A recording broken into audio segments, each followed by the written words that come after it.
Le cadavre de souris cette fois-ci. Bon, on commence.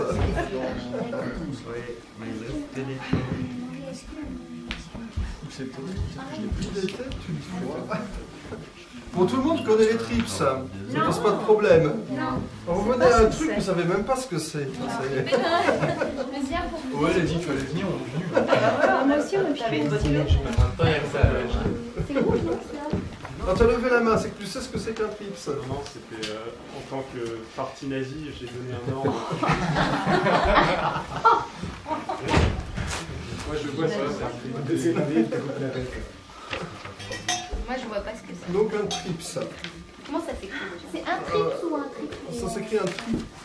Il doit y avoir un H quelque part. T-H-F-I-P-S. T-H-F-I-P-S. Alors, les trips, c'est des toutes petites bestioles. Ça mesure 1,5 mm de long, sur encore beaucoup moins de large. Et il y en a souvent dans les fleurs. Quand on prend une fleur, un pissenlit, on le secoue dans sa main, et puis on voit un petit truc, une petite virgule qui part à toute vitesse sur sa main. Hein, vous pourrez faire l'expérience, il y en a dans les pissenlits là dehors. Et donc ça part très vite. Les trips, ça a été les premiers agents pollinisateurs sur la planète. Des insectes qui pollinisaient les fleurs. Hein, avant qu'il y ait les abeilles et tout ça. Alors quand Einstein dit que quand il n'y aura plus d'abeilles, il n'y aura plus de pollinisation, heureusement que la nature n'a pas mis tous les œufs dans le même panier, il y a les trips qui prendront le relais s'il n'y a plus d'abeilles. Puis les trips, en fait, ils sont en train de prendre le relais en ce moment, parce que vous savez que les abeilles meurent, et les trips, il y en a de plus en plus. Et ça devient ce que certains appellent une peste, une maladie, un problème sanitaire très important. Parce que ce trips, donc, normalement pollinise les fleurs, mais quand il n'a plus de pollen à polliniser et à manger, parce qu'il se nourrit de ce pollen, il va piquer les fruits. Et donc il pique les fruits, et donc on l'a étudié sur la fraise, hein, quand on a des trips sur la fraise, le trips donc, va commencer par manger le pollen de la plante, et puis ensuite il va plus avoir de pollen, donc il va commencer à piquer l'épiderme de la toute petite fraise qui est grosse, toute petite dans la fleur, quoi, hein. Et comme les petites piqûres qu'il fait au fur et à mesure que la fraise grossit, ça fait des grosses marques à la surface des fraises. Et les fraises sortent toutes déformées, informes. Voilà. Quelquefois on en trouve des gens qui vendent que des fraises toutes déformées. Mais ces fraises-là, ce sont des fraises qui souvent ont été piquées par des trips. Et dans des cas extrêmes, il ne peut même plus y avoir de formation de fraises. Hein. Ça peut même amener à tuer la plante, hein, si l'attaque est trop forte. Les trips, donc il y en a sur toutes les plantes. À peu près toutes les plantes sont contaminées, peuvent être mangées par des trips.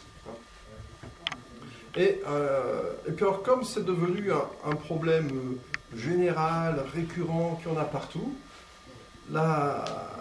l'agriculture conventionnelle, chimique, a utilisé plein de pesticides pour les détruire, et ils ont réussi à s'habituer à ça. Il faut aussi savoir que le trips a un cycle de vie excessivement court. Hein. C'est un œuf qui devient une toute petite larve, qui reste une larve. 10 jours après, c'est toujours une larve qui peut se multiplier sans passer par le stade adulte. Hein, voilà. Hein, donc, il est capable d'assurer un cycle très très vite. C'est quand il commence à manquer à manger qu'il arrive à un stade ailé, et où il peut s'envoler et puis partir ailleurs, se reproduire et partir ailleurs. Voilà. Donc en 10 jours, en fait, il y a tout un cycle qui peut se faire, ça va très vite. Et donc en 10 jours, il peut y avoir plein de générations qui se suivent, c'est une dynamique excessivement importante. Et donc ils ont mis en place des systèmes de résistance aux pesticides. Ce qui fait qu'actuellement, la plupart des pesticides qu'on utilise contre les trips sont devenus inefficaces. Voilà. Donc voilà, quand ça devient inefficace, il faut trouver d'autres solutions. Et les autres solutions, c'est un peu une fatalité. Je vais potasser, je ne sais même plus comment s'appelle l'auteur, il y a un gars qui a écrit une monographie, gros comme le petit Larousse, un énorme dictionnaire que sur le trips. Il y a plein de choses intéressantes, mais aucune solution. Et puis, un beau jour, j'étais en train de bouquiner des livres sur les plantes, beaucoup de livres sur les plantes. Et puis il y a un phénomène extraordinaire à Bornéo. À Bornéo, une fois tous les 7 ans, 9 ans, 10 ans, une fois de temps en temps, toute la forêt se met à fleurir.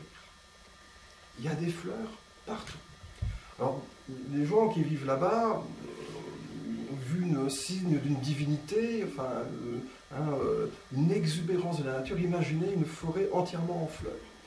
Alors, ça me faisait complètement rêver.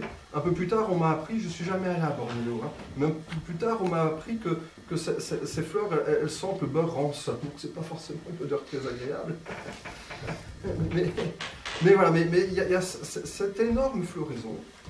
Et donc, en fouillant un petit peu, j'ai aussi appris que cette forêt à Bornéo était essentiellement constituée d'une espèce de plante, d'une famille de plantes qui s'appelle les Dipterocarpacées. Bien compliqué. Ce sont des plantes qui ont des fruits avec 2 grandes ailes. Alors certains sont tout petits, ça fait des fruits qui font 5 mm de long avec 2 toutes petites ailes, et puis quelquefois il y a des fruits qui font jusqu'à la taille d'une noix, comme ça, avec des ailes qui peuvent faire jusqu'à 40-50 cm disposées en V, comme ça, un V. Et donc un peu comme les fruits qu'on a sur nos érables, vous savez, quand ils tombent, ça tourne, et bien là c'est un peu le même principe, ça les fait bouger, avancer, et se déplacer dans la forêt quand ils tombent. Et tous les Dipterocarpacées ne sont fécondés que par des thrips. Alors quand on dit ça, ah tiens, c'est bizarre, j'ai des problèmes avec les thrips, et puis là-bas, il y a une forêt où les Dipterocarpacées ne sont fécondés que par les thrips. Enfin, il y a plein d'autres choses qui les fécondent aussi, mais principalement par les thrips. Et alors, ça m'a poussé dans mon désir d'en savoir plus. Et puis alors, ouais. Quelle est la signification de cette floraison? Voilà. Donc, avant cette floraison, essayons de voir ce qui se passe dans cette forêt. Dans cette forêt, il y a les Dipterocarpacées qui fleurissent. Alors, un jour, il y en a un qui fleurit à cet endroit-là. Voilà. Donc, tous les thrips des alentours sont attirés par cette merveilleuse odeur de beurre rance, là, et arrivent sur cet arbre. Ils vont féconder, tac, la fécondation se fait en 1 ou 2 journées. Puis au bout d'1 ou 2 jours, la fécondation a lieu sur un autre arbre. Enfin, un autre tombe et en fleur. Et puis donc les thrips adultes, tous ceux qui ont des ailes, ils foutent le camp et ils arrivent sur notre arbre, ils font toute leur fécondation. Il y en a quelques-uns qui restent sur le premier arbre, qui finissent de féconder les fruits, et puis éventuellement, bon, ils vont un petit peu piquer les fruits ou les feuilles, enfin, pour se nourrir, jusqu'à ce qu'ils aient leurs ailes, et puis qu'ils repartent. Parce qu'il y a toujours une source de nourriture, il y a toujours un arbre quelque part qui est en fleurs. C'est des forêts tropicales humides avec un climat relativement régulier. Ça fait qu'il y a toujours un arbre en fleurs, il y a toujours un endroit où les thrips peuvent aller d'arbre en arbre, tac, tac, tac, tac, tac. Donc ce qui fait que les thrips ont toujours à manger, et donc ils vont d'arbre en arbre. Ils ont toujours à manger, donc finalement ils vont pas, il y a toujours du pollen, c'est le pollen qu'ils aiment manger. Donc il y a toujours du pollen, il y en a en permanence. Et dans mes champs de fraises, en fait, il y a la floraison juste à un moment, après il n'y a plus rien du tout. Donc ça m'a mis un petit peu sur une piste. Peut-être que le thrips c'est gourmand, qu'il a besoin de fleurs. Donc pourquoi pas essayer de mettre d'autres fleurs à côté de mes fraisiers, par exemple. Et donc, le thrips, comme ça, continue, et puis donc l'équilibre est parfait. Il y a un équilibre parfait qui s'établit entre les thrips et entre les prédateurs de thrips. Parce que le thrips a aussi toutes sortes de prédateurs, dont certains thrips, des thrips un petit peu plus gros que les autres, ils font 2 mm de long, ils sont tigrés. Voilà. Le tigre, c'est marrant que la façon tigrée apparaît quelquefois en Asie, souvent sur des prédateurs. Et donc les thrips tigrés vont manger d'autres thrips, et après plein d'autres insectes, des petites espèces de petits papillons qui vont les manger, des tout petits coléoptères, plein de bestioles, des toutes petites punaises, qu'on appelle des aureus. Ce sont des punaises qui font 2 mm de long et qui sont très très attirées aussi par les thrips et qui viennent très sauvagement les empaler avec leur grand rostre. Donc toutes ces bestioles sont en équilibre. Il y a des thrips, des fleurs qui donnent du pollen, des thrips qui se nourrissent de ce pollen, des prédateurs qui se nourrissent de ce genre de choses, des thrips. Et puis ensuite, la fécondation, la fructification se réussit tout le temps, parce que les tripes ne sont jamais en surabondance, ils ne sont jamais en trop grand nombre pour venir détruire les fruits, comme ils détruisent mes fraises. Et donc on a des fruits en quantité régulière. Puis comme il y a des fruits en quantité régulière, il y a des animaux qui ont tout le temps des fruits à manger toute l'année, de façon régulière. De façon merveilleuse. Donc les animaux vont manger les fruits et vont manger les graines. Et de façon tellement exceptionnelle qu'au bout d'un moment, il n'y a plus de fruits et il n'y a plus de graines. Parce que tout est mangé. L'équilibre est parfait. Et le grand perdant du truc, c'est l'arbre. Puisque toutes ces graines sont mangées. L'équilibre est tellement parfait, l'harmonie est tellement merveilleuse que, entre tous les animaux, qu'il y en a un qui paye un tribut très fort à tout ça, c'est l'arbre qui ne peut plus avoir de fruits. Parce que ces fruits sont, au fur et à mesure que les fruits tombent, il y a juste la quantité de phacochères qu'il faut pour aller, ou de sangliers, je ne sais pas, comment est-ce qu'on les appelle, les sangliers à Bornéo? Voilà, donc des bestioles qui vont manger les graines qui sont là en quantité, tout est trop parfait. Et donc, la nature a inventé un système pour refoutre un chaos dans tout ça, secouer le bazar pour que les plantes puissent réussir leur cycle de reproduction. Et ce chaos, en fait, ça arrive une fois 7 ans, tous les 8 ans. En fait, on a trouvé maintenant que c'était quand il y avait El Niño. El Niño, c'est un cycle qui arrive alors de plus en plus souvent en ce moment, mais autrefois c'était entre 7 et 12 ans. Et quand 7 ou 12 ans, donc il y a des changements de température. Alors je ne sais plus si c'est le Niño ou la Niña, je mélange tout ça. Mais à Bornéo, il y a un moment où il fait un peu plus froid. La température descend aux alentours de 16 degrés la nuit. Température grasse, glaciale, pour Bornéo. Juste quelques heures à 16 degrés, ça suffit pour que toutes les plantes captent un message. Et ce message, c'est « j'arrête tout ». Toutes les fleurs qui sont en route, tout fanent. Toutes les plantes de cette forêt arrêtent de fleurir. Étrange cette communication. Comment est-ce que la nature a réussi à établir entre des plantes qui ne savent pas communiquer entre elles, comment est-ce que la nature a arrivé à établir une telle synchronicité entre tant d'événements? Plein de plantes, de plein de familles différentes arrêtent toutes de fleurir en même temps, au même moment, au même signal. Et donc, pendant 6 semaines, il n'y a plus une fleur. Alors là, les tripes crèvent la dalle. Tout s'effondre. Ils finissent de détruire les quelques fruits qui restent et tout ça. Les populations de tripes s'effondrent. Les populations de prédateurs de tripes s'effondrent. En 6 semaines, toutes les bestioles qui mangent des fruits n'ont pas le temps de s'effondrer. Parce qu'il y a... ils ont quelques réserves, donc ils arrivent à durer un petit peu plus longtemps. Et au bout de ces 6 semaines, il y a une famille d'arbres qui se met à fleurir simultanément dans toute la forêt. Juste une seule famille d'arbres. Cette famille d'arbres paye un tribut très lourd, parce que les tripes vont venir se développer dessus, il n'y a plus de prédateurs. Ils vont se développer de façon énorme, parce que là, il y a de nouveau plein de nourriture, la vie réexplose, les tripes se redéveloppent, en quantité effroyable. Et juste après cette espèce-là, quasiment toutes les autres espèces, ou un tour de rôle, ça s'échelonne sur quelques semaines, se mettent à fleurir toutes simultanément. Ce qui fait qu'elles vont produire une quantité invraisemblable de pollen, les tripes vont se développer, la fécondation va bien se faire parce que le tripe est capable de se développer très très vite. Et puis après, il va y avoir une quantité de fruits énorme qui va arriver derrière, et bien trop par rapport à tous les mammifères et à toutes les bestioles qui mangent des fruits. Et donc ces fruits ne seront pas consommés, et ce sont ces fruits qui, une fois tous les 5 ans, tous les 7 ans, tous les 10 ans, vont regermer et permettre à la forêt de se régénérer. Voilà. S'il n'y avait pas eu ce chaos, c'est un chaos de tout arrêter et de provoquer finalement un moment de mort, de 6 semaines de mort au sein de cette forêt où il n'y a plus à manger pour cet échelon indispensable de la forêt de Bornéo, eh bien la fécondation et la réussite de croissance, enfin de la reproduction des plantes serait complètement échoué. Donc le chaos, en fait, c'est un exemple merveilleux qui nous montre que le chaos est tout à fait nécessaire au fonctionnement d'une forêt. Et donc le chaos doit aussi être intégré dans nos systèmes. On les veut parfaits, on les veut harmonieux, mais dans cet exemple-là qui est hyper complexe, où il y a un nombre de plantes et d'insectes en interaction d'une façon assez extraordinaire, il y en a quand même un qui peut payer un lourd tribut à cette harmonie.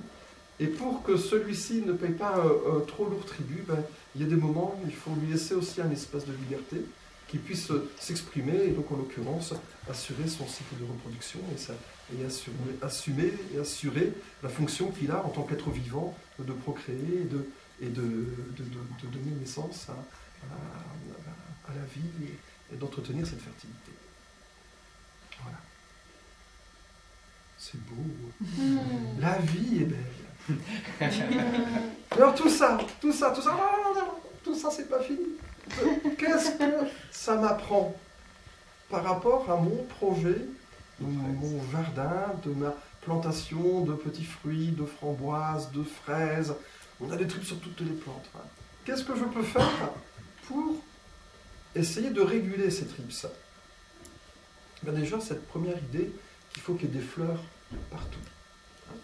Donc, des premières observations, tout à l'heure on sortira dehors quand on ira faire la manip potager là, et au jardin je ne sais plus lequel, là, le verger potager, voilà, et puis l'herbier en même temps, on ira secouer les fleurs pour reconnaître les trips. Toutes ces fleurs où il y a des trips dedans, finalement ce sont des fleurs qui sont très utiles parce qu'elles vont nous permettre d'avoir des trips. Pour le trips du pissenlit, ça ne va pas être le même que le trips du fraisier, qui ne sera pas le même que le trips du petit pois. Il y a des trips pour quasiment chaque espèce de plante. Par contre, les prédateurs qui vont les manger, donc les petits orus, certaines petites coccinelles, des choses comme ça, sont communs pour tous. Donc quand on a des trips sur plein de plantes, à plein de saisons et toute l'année, en fait on va avoir en même temps de quoi nourrir ces auxiliaires qui vont nous aider. Voilà. Alors ce système va très bien fonctionner, puis on va trouver un équilibre à peu près parfait dans tout ce système.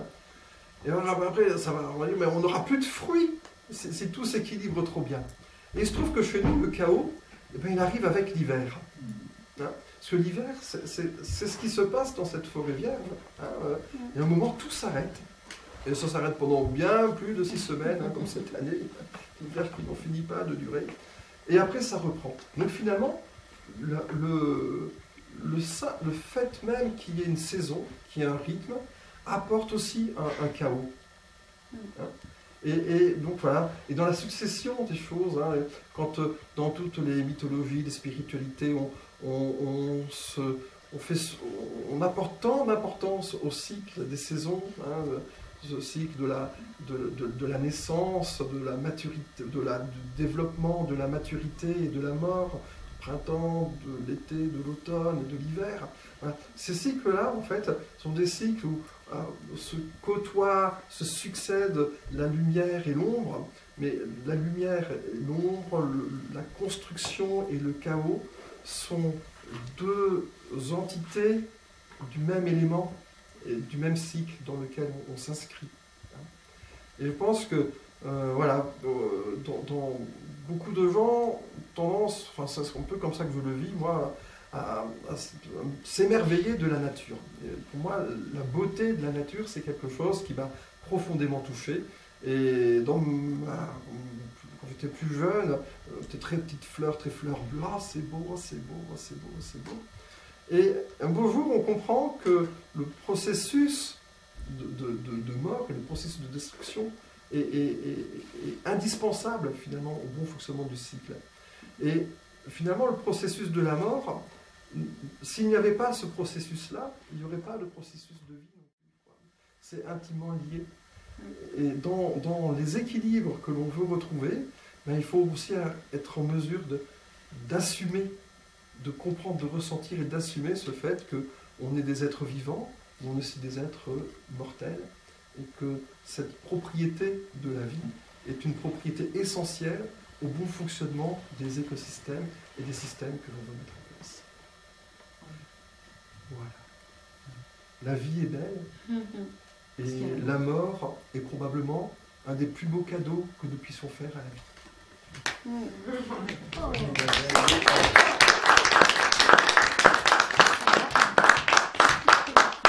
Est-ce qu'il y a des questions? C'est quoi un trips? Tu sors. Là, c'était pas là au début. On en verra tout à l'heure. Tu parlais de la famille des arbres qui se sacrifient, entre guillemets, parce qu'elle refleurissait en premier. Voilà. Comment elle s'en sort, elle? Ah, j'ai oublié de le dire. Très bonne question. Eh bien, il se trouve que cet arbre fait une première génération de fleurs, très exubérante, et puis juste après, une deuxième petite génération, quand à la fin du cycle là, des 6 semaines, là, ou de 4-5 semaines où dure la floraison intense, à la fin, il refait une autre petite poussée de fleurs, là, et ce sont cette deuxième poussée qui va faire que ça fonctionne. Voilà. Est-ce que tu as son nom? Ah, je ne l'ai plus en tête. Sinon, donc, il y a une chercheuse japonaise qui s'appelle Shoko Sakai, qui a étudié ça donc, à Bornéo et qui a écrit des choses absolument merveilleuses sur les équilibres entre les différentes plantes et les trips. Elle a beaucoup étudié les trips et puis toutes les interactions entre les petits mammifères des forêts équatoriales et la dispersion des graines. Voilà. Donc c'est une femme qui a eu qui a fait vraiment un travail merveilleux. Le jour où je lui ai appris que ces travaux nous avaient servi à régler des problèmes de trips en Corrèze sur la fraise, elle m'a dit « Oh, il faut que vous m'expliquiez un petit peu plus en détail comment ce qui se passe dans une forêt vierge à Bornéo a pu apporter une solution à des producteurs qui avaient des problèmes sur la fraise en Corrèze. »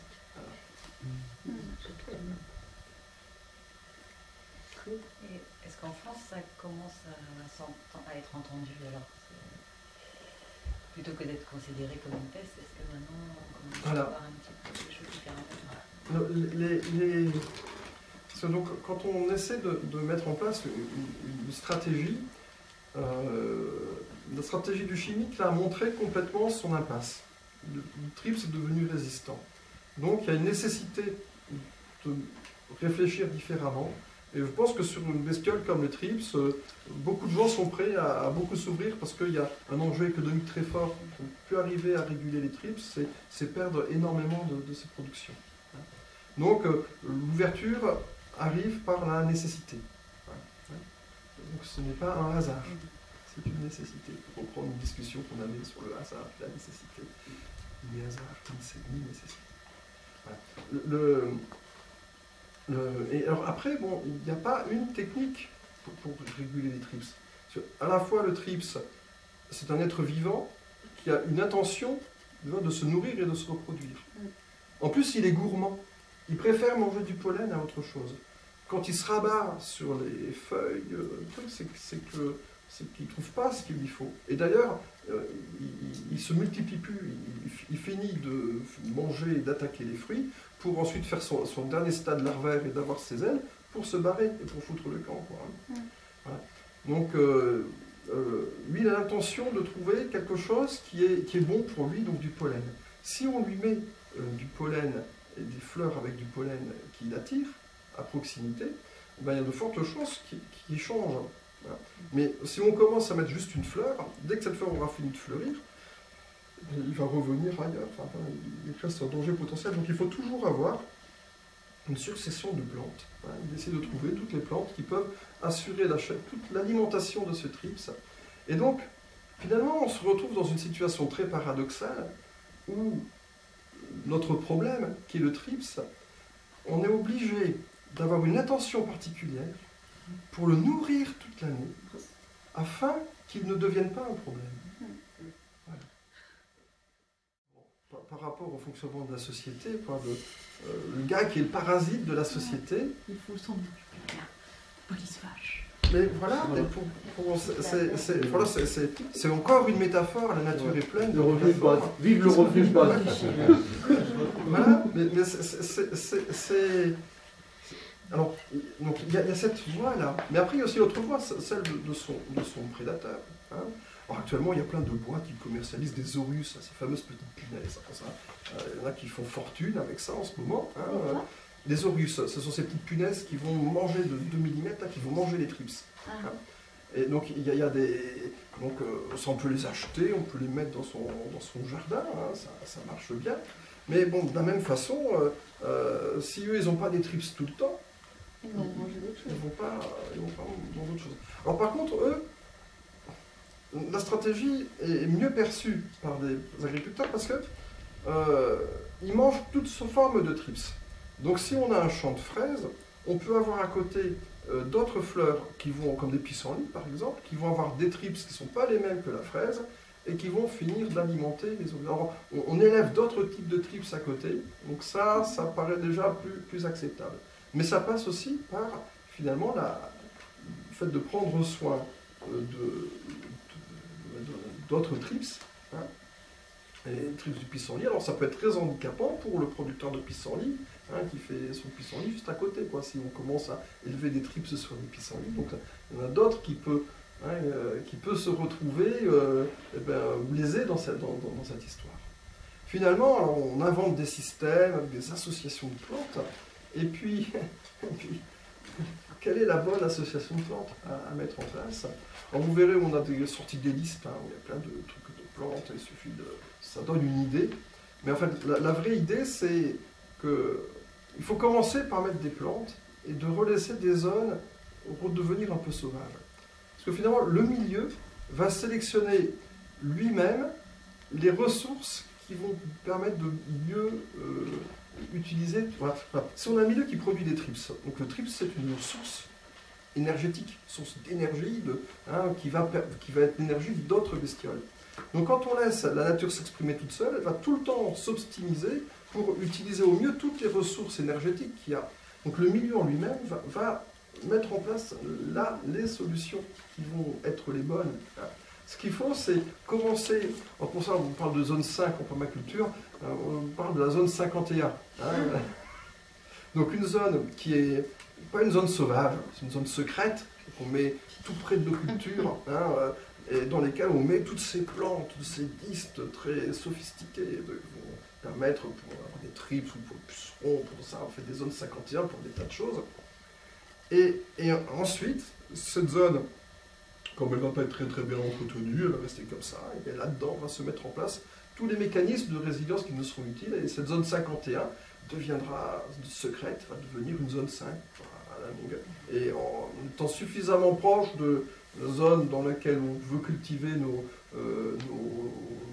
fruits, elle interagira toute seule, et puis finalement on n'a pas trop de questions à se poser. La réponse est déjà créée, parce que cette réponse, sinon il n'y aurait pas de forêt vierge, il n'y aurait pas de... si les trips c'était vraiment une peste, ça ferait pas lurette qu'ils auraient détruit toute la planète. Donc toutes les solutions existent déjà sur la planète, et il faut laisser à la nature le soin de mettre en place la réponse qui sera la mieux adaptée à ce problème. Voilà. Donc, de planter des plantes compagnes, c'est utile au début, parce que ça permet, je pense, enfin, c'est comme ça que je le vis moi, de prendre conscience que ces plantes apportent quelque chose, mais la vraie solution, c'est de ne rien faire, de laisser la nature s'exprimer et de lui laisser un espace, de la laisser vivre, voilà, sa vie, ce qu'elle veut vivre, ce qu'elle veut mettre en œuvre, la façon dont elle veut se développer. Je parle de vouloir, on peut aussi parler, parce que je pense que la nature a cette attention de prolonger la vie. Donc, voilà. Donc la solution existe, il faut simplement lui laisser le temps de s'exprimer. Et plus on aura une biodiversité importante, moins il y aura de problème. C'était le blog qui sortait ça en interview, sur un gars qui lui demandait s'il fallait replanter des arbres. Il disait qu'il en avait planté des milliers pour justement... Et qu'au final, son analyse, c'était qu'il fallait rien faire. Parce que si on choisissait les arbres qu'on plantait, c'était pas les arbres qui étaient adaptés au système, que ceux qui ressortaient par contre. Voilà. Ce qui ressortent, enfin, c'est le côté pédagogique que je retiens là-dedans. Prendre conscience que quand on est un agriculteur conventionnel, et qu'on a si on veut mettre une haie, si on veut prévoir un enherbement dans ces cultures qui sont toutes désherbées, on peut peut-être commencer à y mettre des choses qui ont un intérêt, mais à la longue, hein, si on s'interdit l'usage de désherbants, à la longue, la végétation qui accompagnera spontanément notre pommier, notre fraisier, notre framboisier, tout ça, sera la végétation qui sera la plus adaptée au milieu. Pour illustrer ça, en fait, l'exemple c'est la transition avec le verger potager aussi peut-être, sur une pâture chez un agriculteur conventionnel. On a transformé la pâture qui était déjà une pâture d'herbe, donc depuis de nombreuses années. On en a fait un jardin de butte, un verger potager. Et donc la première année, une fois que la terre a été un petit peu retournée, c'est simplement les graines qui se trouvaient dans la terre qui sont sorties. Et une diversité de plantes incroyable. Je sais pas, des centaines et des centaines de plantes différentes, alors que sur cette pâture, il n'y avait que la même chose depuis de nombreuses années, peut-être 20 ans. Les ressources de la nature sont inouïes. Moi aussi, j'ai souvent eu cette crainte de voir toute cette nature tellement défigurée que voilà, il n'y a plus rien, le désert et tout ça, mais c'est vrai qu'il suffit de laisser. Même, j'habite sur Brive et il y a un endroit, un supermarché qui est abandonné depuis 2 ans. Hein. Mais 2 ans après, sur le parking, sur le bitume et tout ça, quand on voit déjà toute la végétation qu'il y a, dire que voilà, la force est à l'œuvre. Voilà. La vie n'est pas en danger. La vie n'est pas en danger. Et la vie est belle.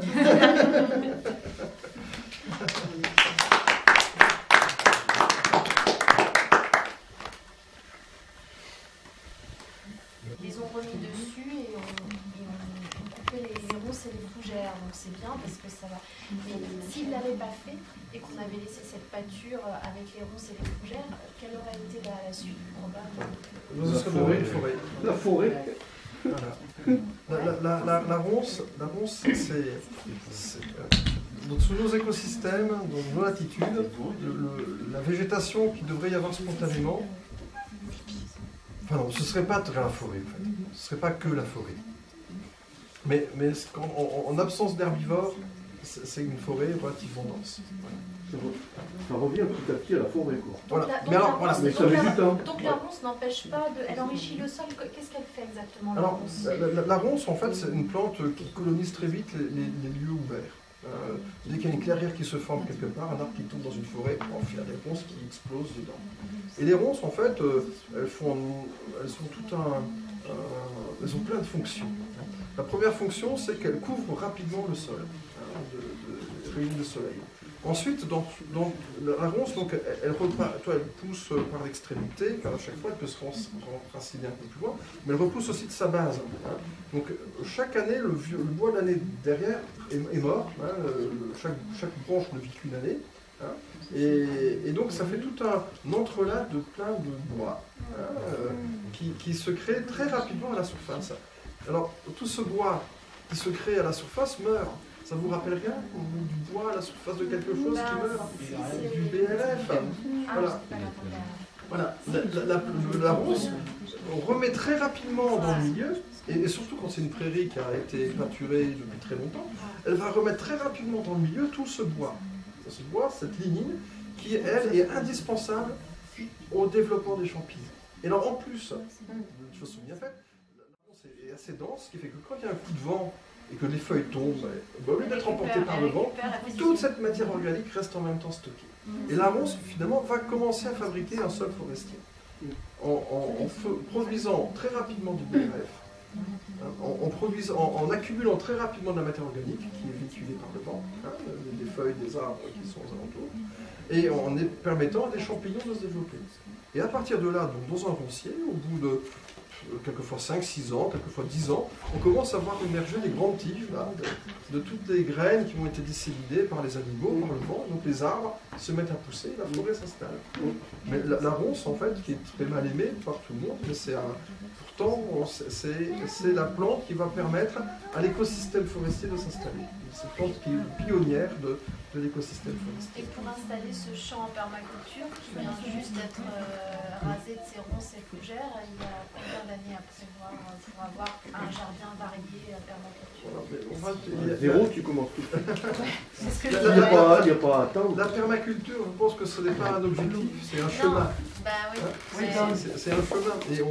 Et puis, Mais pour certaines personnes, voir des premiers résultats, ça peut les motiver. Parce que comme je ne suis pas la responsable du lieu, si je pouvais leur montrer quelques belles choses les premières années, ça les motiverait. La laitue, la marche. Tu mets des rondelles de carottes. Voilà. À Bezec-Cap-Sizun, balance des noix de pêche. Evelyne qui a acheté les bars 5000 m². C'est une terre qui est complètement détruite par l'eau et l'agriculture. Il y a des oignons et tout ça, beaucoup de traitements. Et elle lance des souscriptions pour acheter. je pensais à ça. Et la première chose qu'elle fait à chaque fois, c'est de laisser les ronces. Bah ouais. Mais je sentais bien Petit à petit, elle défriche juste un petit coin. Elle éclaircit un tout petit coin. Et elle plante les choses qui m'intéressent. Mais du coup, ces cultures, elles sont au milieu des ronces. Comme ça, c'est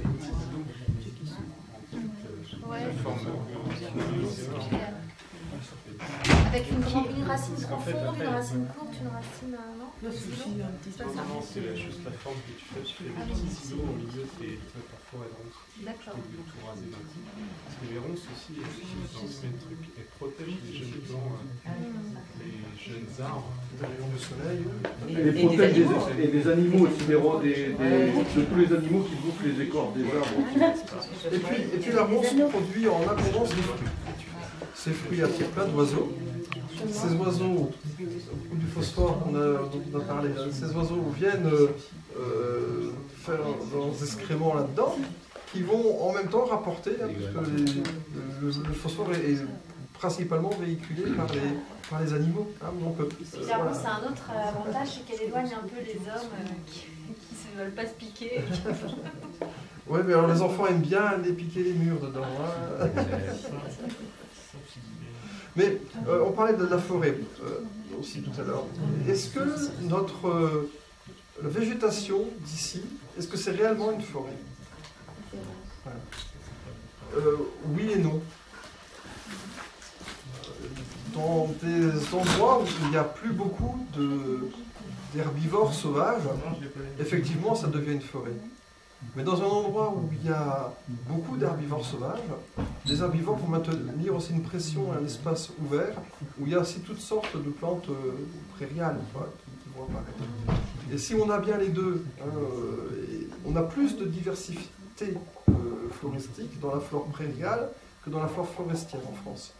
Donc c'est que les conditions d'émergence de la vie des prairies sont quand même prédominantes par rapport aux conditions de la vie forestière. Enfin, c'est un raccourci que je fais, parce que dès qu'on monte en altitude et tout ça, on a moins d'arbres. Mais il y a quand même beaucoup de plantes de prairies chez nous. Et ces plantes de prairies n'ont leur existence là que parce que de tout temps, il y a eu des forêts. Et donc avant qu'il y ait eu beaucoup d'hommes, et qu'il y ait eu notre élevage, qu'il y ait eu notre agriculture, il y avait quand même beaucoup d'espaces ouverts, parce qu'il y avait beaucoup d'herbivores. Quand on regarde des hommes préhistoriques à Lascaux, avec toutes ces fresques, on voit ces hordes de chevaux sauvages, ces aurochs aux cornes gigantesques, tous ces cerfs, tous ces trucs-là. Il y avait énormément d'herbivores. Des grands troupeaux. Voilà, c'était le Serengeti